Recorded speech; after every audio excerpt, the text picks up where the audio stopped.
নমস্কার, আজ 14 April 2025 GMm ডিস্ট্রিবিউটার্সের তরফ থেকে আমরা এসেছি বিনোদপুর মোহনপুর, পূর্ব বর্ধমান, রায়না। তো এখানে আমাদের কৃষক বন্ধু আছেন, উনি আজকে 3 বছর প্রায় চাষ করছেন, তাই তো?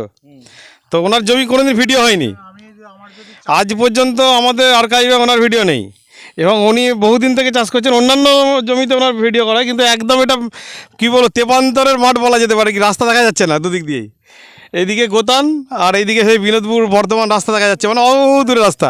তো সরাসরি আমরা কৃষক বন্ধুকে চলে যাই। আপনার নাম?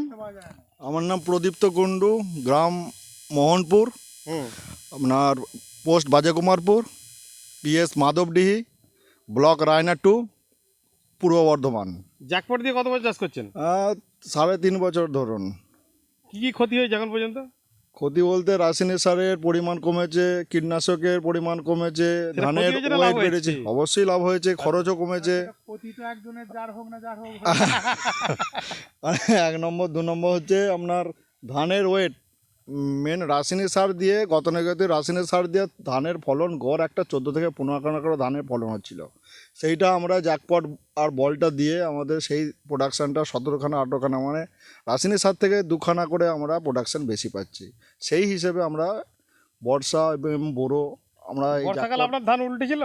ধান 8.5 বিঘে জমির মধ্যে 4.5 বিঘে দাঁড়িয়েছিল, 4 বিঘে উল্টেছিল।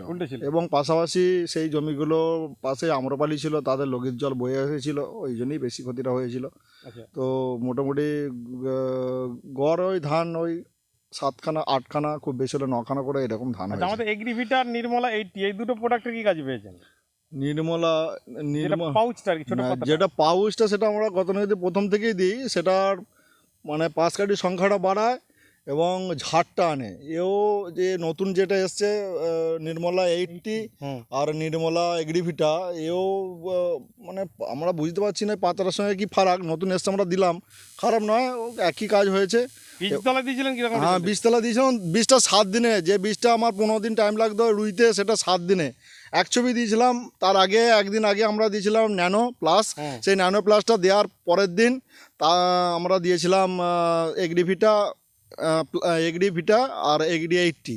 এই দুটো দেওয়ার পর 7 দিনে আমার বীজটা রেডি হয়ে গেল, এবং 7 দিনে রেডি হওয়ার জন্য আমি সকাল করে রুইতে পারলাম, নাহলে আমার আরও রোয়াটা লেট হয়ে যেত। যাক, প্রোডাক্ট কাজ করছে কোম্পানির। হ্যাঁ, মোটামুটি প্রোডাক্টের দম আছে, এবং চাষিরা আমরা নিজেরা নিয়ে দেখছি এবং চাষিদিকেও বলছি যাতে নেওয়ার জন্যে।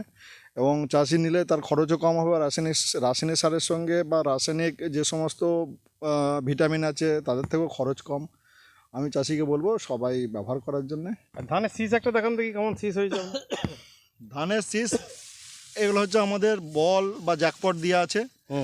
আর হচ্ছে ধানের ওয়েট, এই যে ধানটা আছে, ধানটা দেখুন মাথাটাই হেলিয়ে দিয়েছে, এবং গাঁথুনির সংখ্যাটাও বেশি আছে। পাশাপাশি আমার রাসায়নিক সার আছে, পাশের জমি পাশে রাসায়নিক সার আছে, ওটা দেখলে বুঝতে পারা যাবে কোনটা গেলে আমরা বুঝতে পারবো। এই দুটোই জ্যাকপট আছে, এটাও জ্যাকপট আছে। জ্যাকপট বীজতলা জমি, তাও তো অসাধারণ ধান হয়েছে। এইখানে শীষটা ধরুন, যে শীষটা, এই শীষটাকে একবার ধরুন। হ্যাঁ, এই যে শীষগুলো, এগুলো হচ্ছে বীজতলা জমি, মানে মূল জমি থেকে 7-8 দিনের ডিফারেন্স। এটা বীজতলা জমি। ধানের ওয়েট দেখুন, মাথা আমার হাত দিলে, মাথা ছেড়ে দিলে হাতটা শীষটা নুয়ে যাচ্ছে নিচের দিকে, এবং এর গাঁথনি কেমন, গাঁথনিটাও ঘন, এবং ধানের ওয়েটও ভালো, এবং গোড়ার দিকে ধানগুলো পোস্টায় এসে গেছে। যেগুলো আমরা বলি গোড়ার ধান আগড়া হয়। যাকে এই জমিটা একবার দেখে নিই, একবার এইটার সঙ্গে, যেটা রাসায়নিক জমি, তাই তো? এটা ফুল রাসায়নিক আছে। একবার দেখে নিন এই জমিটা, একটু ভিডিওটা কম্পেয়ার করে দিন একবার। শীষ পাশের জমির ধান, তার যে শীষ, তার থেকেও আমাদের শীষ বড়। এদের শীষটা অনেক ছোট, অনেক ছোট, গাঁথুনির সংখ্যা কম, ধানও। এই দুটো জমির পাশাপাশি শীষকে টানা হবে এক কাছে। এর একটা টান, এই একটা ধানের শীষ। হ্যাঁ, এরও একটা ভালো দেখি টানুন। হ্যাঁ, আর এরও একটা ভালো যদি হয়, এরকম যদি ধরা হয়, এই সিঙ্গেল নিচ্ছি একটা ধানের শীষ। এই শীষটা দেখলেই বুঝতে পারবেন, হাত দিলেই বুঝতে পারবেন কত ডিফারেন্স। একদম। এটা হচ্ছে রাসায়নিক সার দিয়ে তৈরি, এটা হচ্ছে আপনার জ্যাকপট দিয়ে তৈরি, এগ্রিভিটা, মানে আমাদের জিএমএম এর সব প্রোডাক্ট দিয়ে তৈরি। তো এই জমি কালারটাও দেখুন, অসাধারণ কালার আছে। তো সুভাষবাবু, এতদিন ধরে আপনার এলাকায় আপনি চাষ করাচ্ছেন, এই এলাকাটা কোনোদিনই ভিজিট হয়নি? না, 3 বছর ভিজিট হয় না। তেপান্তরের মাঠ বলে আমরা ভয়ও আসিনি। হ্যাঁ, তো কি বুঝলেন, এতদিন পর আপনি ভিজিট করলেন বোধহয়। এতদিন, হ্যাঁ, আমিও এখানে তো আসিনি। আগে আমার সব এখানে জমি ছিল, কিন্তু এটা দূর বলে আমি ছেড়ে দিয়ে কাজবাগে চলে গেছি। তো ধান এগুলো আমাদের পুরো একদম মেটেল মাটি, হুম। কিন্তু জ্যাকপট দিয়ে যে একটা ডিফারেন্স একদম পাশের জমি থেকে পরিষ্কার বোঝা যাচ্ছে। যাদেরকে দিচ্ছেন তারা এখন কি আর গালাগালি করছে কেউ? না না, গালাগালি তো কেউ করে নে গো, হ্যাঁ। বরঞ্চ যারা দেয় নে হুম। তারা তো সেই মিথ্যেবাদী বলেই যাচ্ছে তারাই যে দিচ্ছে। তারা মিথ্যেবাদী বলে যাচ্ছে। আবার ভেতরে ভেতরেতে হয়তো আমাদের কোনো চাষিকে দিয়েছি, তাকে জিজ্ঞাসা করছে যে হ্যাঁ রে, তুই কত দিয়েছিস, সে আবার শুনে বলছে এ তোকেও কি সুভাষ নন্দী এইসব কথাগুলো শিখিয়ে দিয়েছে, তো যে এই দিয়েছি সেই দিয়েছি বলবি। হ্যাঁ। মানে এইটা তারা এখনো বিশ্বাস করছে পর্যন্ত না। বিশ্বাস করছে না, বা এখনো পর্যন্ত সেই জায়গাটা থেকে বেরিয়ে আসতে চাইছে না। চাইছে না।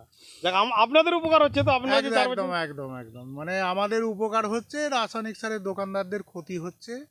কেন আমাদের 3বার ওষুধ দিয়ে বোরো ধান উঠে গেল, হুম। এটা তো কালকেই তো কেউ উঠে গেছিল। হ্যাঁ, কেউটে গেছিলাম। ওরা তো বললে যে 4বার স্প্রে করেছে, 2বার দানা দিয়েছে। হুম। সেখানেতে আমরা 2বার স্প্রে করে মানে করেছি আর 1বার দানা দিয়েছি। হুম। তাহলে কি হলো, আমাদের কতটা কমলো? তা একবার কমলো, দানা রাসায়নিক কমলো। সারের খরচ কমেছে। রাসায়নিক সারের খরচ তো আমাদের শীষের এখন ওয়েট অনেক বেশি সব জায়গায় 20 থেকে 25% রাসায়নিক সার আমরা এখন পর্যন্ত ইউজ করছি। যেহেতু যেমন এবারে আমাদের জ্যাকপট থাকে না, শুধু বল দিয়েছি, হুম। কেন জ্যাকপটটা আমাদের 4বার হয়ে যে গ্যাপ পঞ্চমবারে দিতে পড়েছে, যায়। গ্যাপ দিয়েছি। তো কিন্তু রাসায়নিকটা আমাদের ওই 20% কি 25%, এবছরও একটু তাড়াতাড়ি ফলে যাচ্ছিলো বলে হয়তো 25% অ্যাপ্লাই করেছি। হুম। তো এটা তো মানে 75% যদি আমার রাসায়নিক কমে যায়, হুম। কীটনাশকটা যদি 50% কমে যায়, অনেক টাকা বেঁচে গেল। তাহলে তো অনেক টাকা বেঁচে গেল। অবশ্যই অত টাকা জ্যাকপটে ধানের খরচ করেনি ফলনটা আপনারা। আমি হয়তো চাষ দিয়ে করাচ্ছি বলে লোককে সেই জন্য জোর গলায় বলছি যে 1.5 থেকে 2খানা ধান বেশি হবেই, হুম, হবেই একদম। মানে সেটা হচ্ছে। হচ্ছে। আমারও 22.5 বিঘে জমি চাষ আছে, সেটা তো আমি দেখছি অন্যান্য লোকের থেকে আমাদের ধান বেশি হয়। বেশি হয় বলে আমি তো মুখে বললে হবে না, সেই সেটাকে যখন ওয়েট করাই তখন দেখে হয়। একদম। যেমন একটা বাতানলে হুম। আমাদের চন্দন নন্দী বলে একজন চাষি রয়েছেন, উনি গত বছর চাষ করেছিলেন বোরো ধান। হুম। চাষ করে ধান দেখে যে তার বন্ধুও চাষ করেছে, সে এমনি রাসায়নিক যেরকম দেওয়ার সেরকম পদ্ধতিতে করেছে, আর উনি আমাদের জ্যাকপট দিয়ে করেছেন। হুম। করার পর উনি দেখেছেন যে ধান ওরও যা মড়াইয়ের সাইজ হয়েছে, এরও তাই মড়াইয়ের সাইজ হয়েছে, একই পরিমাণ জমি রয়েছে। হুম। কিন্তু বিক্রি করার সময় দেখা যাচ্ছে যে ওর নিজে মুখে বলছে আমি বিক্রির সময় দেখছি 19 বস্তা 10 কেজি তার ধান হয়েছে। হুম। সে নিজে তো চাষ করছি, আরও তার সঙ্গে সঙ্গে শ্বশুর বাড়িতে মামার বাড়িতে সবাইকে চাষ করার জন্যে সে ডেকে ডেকে বলছে। ওনার ভিডিও বোধহয় রয়েছে, একটুখানি হ্যাঁ, আপনারা একটা দেখতে ভিডিও পাবেন। আছে। আর আমি একটা গিয়ে লাস্ট ভিডিও করব। হ্যাঁ, লাস্ট একটা চন্দনের একটা ভিডিও, না চন্দনের ভিডিওটা মনে হচ্ছে করা নাই, ওর মামাটার সঙ্গে বোধহয় চন্দনের ছিল। যাক, ধন্যবাদ সকলকে।